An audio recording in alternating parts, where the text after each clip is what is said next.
Hello guys, Solohood here for this final update on the Hierophant Blood Sacrament build. The setup can definitely still be in min-max, but I'm not currently interested in investing more currency into it. I'm planning to move into something different. So I hold in this video the last version for everyone interested, so everyone can have a starting point to dive in further upgrades for the build, if they want it. I'll try to be very fast in this explanation considering the two previous videos on the same build, so if I happen to skip something or you need deeper information about a specific mechanic, check those previous videos. First of all, two main mechanics we play around. The first one is Blood Sacrament, the skill granted to us by the Relic of the Pact unique wand. It's basically a skill that lets us reserve life, and then if we release the button or if our life is totally reserved, the skill is cast and deals more damage, depending on the life we reserve, also scaling with area of effect. Our main goal here regarding support gems for the skill and items in general is to make the skill reserve as much life as possible in the shortest amount of time, in order to deload all the damage with a single click of the spell. Alright, that was the skill.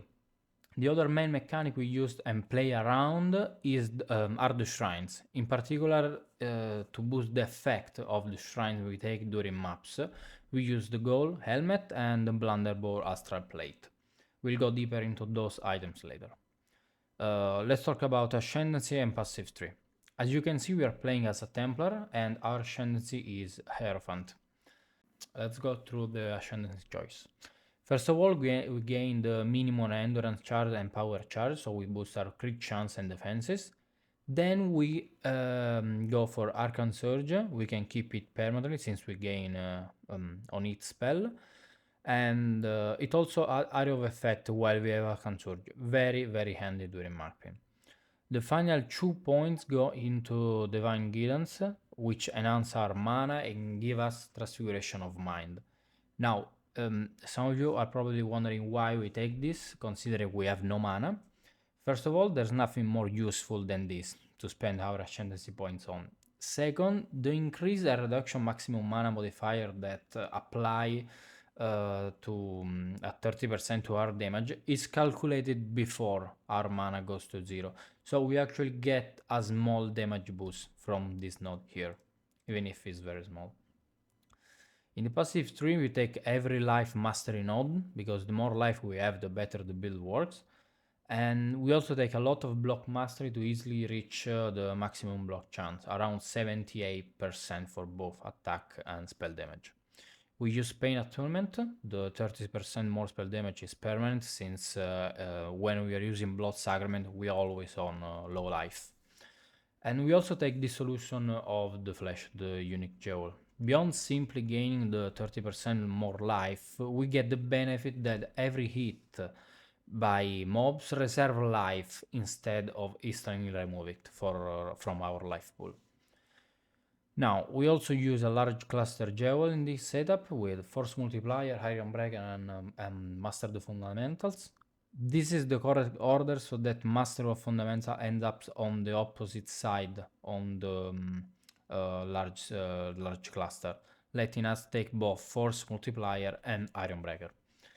In the 2-socket cluster, we use Storm Shroud, we'll explain how it works later, and a Sublime Vision, so we can get the increased effect on non-curse area, and we get the area damage effect of the explosion while we're using Pride, which is the only aura we run.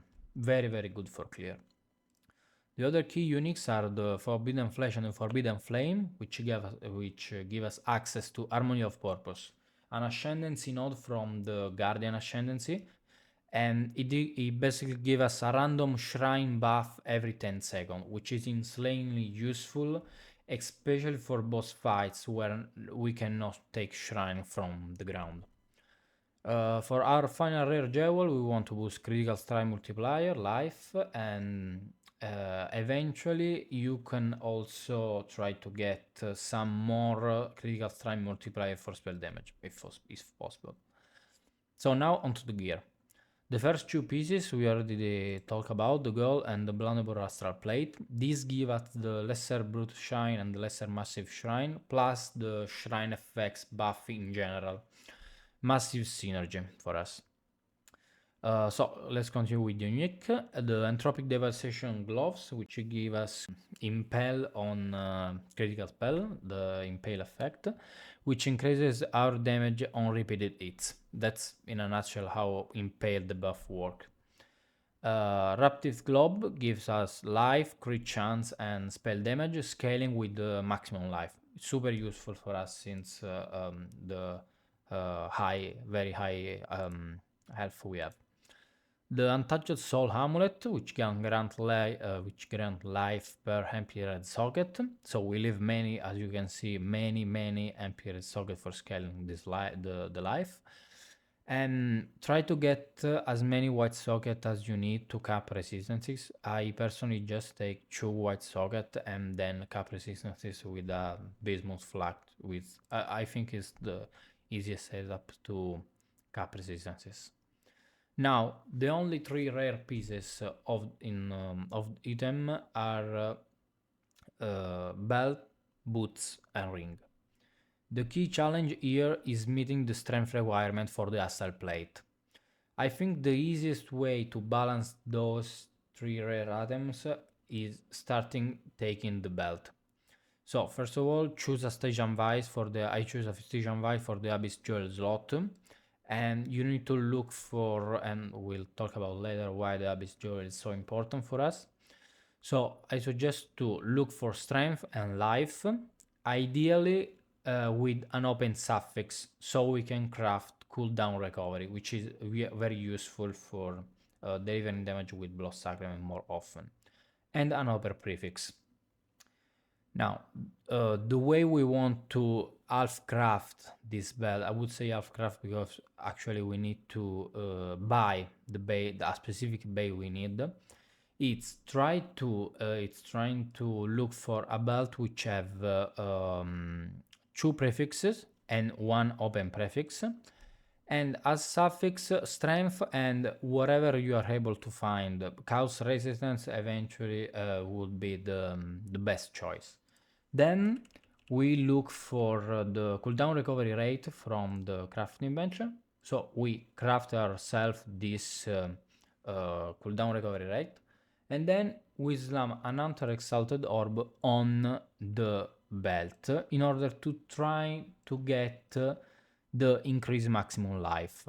The chance to get it, I think, is 1 out of 3, so not too low. I managed to get it on first try, so it's not definitely too hard. And even if you don't manage to take the increased maximum life percentages, the belt is still a good belt. So I think this is the cheapest way to try to get this belt right here. Now for the boots, look for life, movement speed, and again strength. And you need to fine-tune shock avoidance on your boots with the Abyss Jewel you will socket in your Stygian Vice.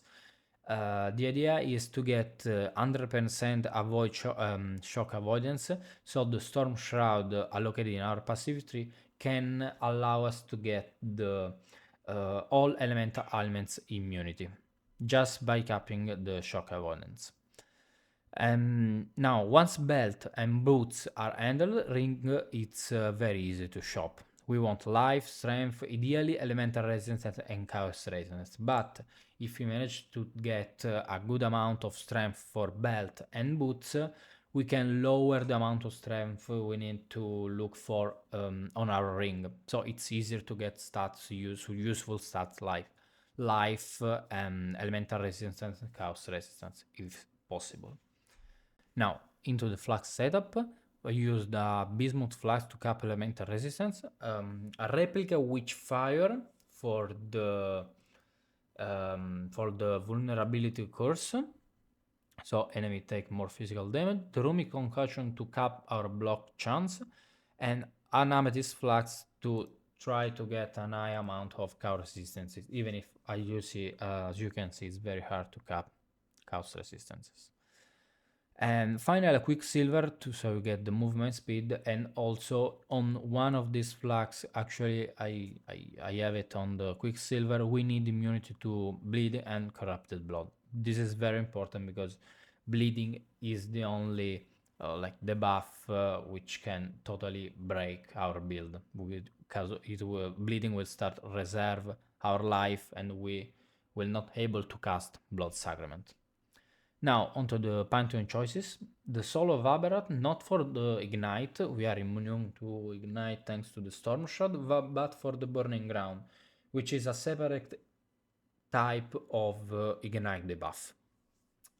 And for the Major God, the Soul of Arakali, reduced damage over time, which we suffer from, so at least we are protected more by from the point of view of Chaos instances from damage over time. Now I'll quickly show you also the Mercenary Setup, which is very basic. I didn't invest too much into it. It is just meant to boost damage and provide utility. One ring with 0-3 aura and the one with increased effect of 0-3 aura. And if I get it right, every mercenary should have 3 as a minimum number of charges, so power charges included. So the idea is to use the Anathema to allow him and us, actually, since we are in party, to deliver 3 different courses simultaneously on enemy. Temporal Chain and the Spare provided by the Mercenary, and from our replica, which fire the vulnerability course from us. So nothing fancy for the Mercenary, just common synergy and our effect boosting. Now let's take a final look at the build in action. As always, if you like the content, like or subscribe really helps the channel grow and keeps me motivated to keep doing more of this stuff. Thanks a lot for watching, for all the support and feedback you've given on the previous videos. If you've tried this build or made your own variation, feel free to share your thought or improve in the comments. And again, thanks a lot for watching, and I'll see you in next one.